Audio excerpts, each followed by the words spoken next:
నమస్కారం NSTV news కి స్వాగతం। నా పేరు సంధ్య। ముందుగా వార్తల్లోని ముఖ్యాంశాలు।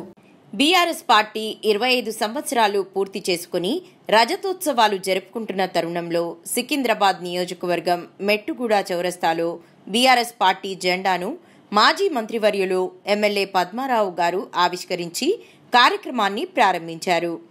పార్టీ నాయకులు కార్యకర్తలు పెద్ద సంఖ్యలో పాల్గొని వరంగల్ సభకు తరలి వెళ్లారు।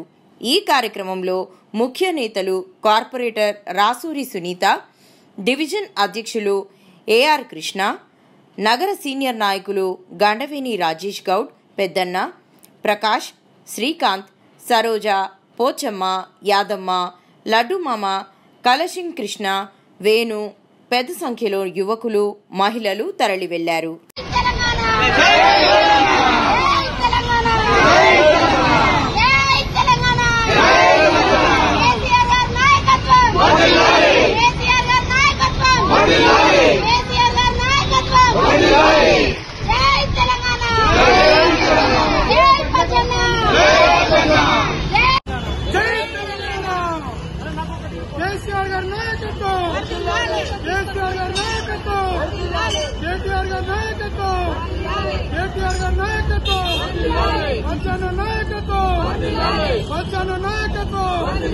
జై తెలంగాణ, జై తెలంగాణ।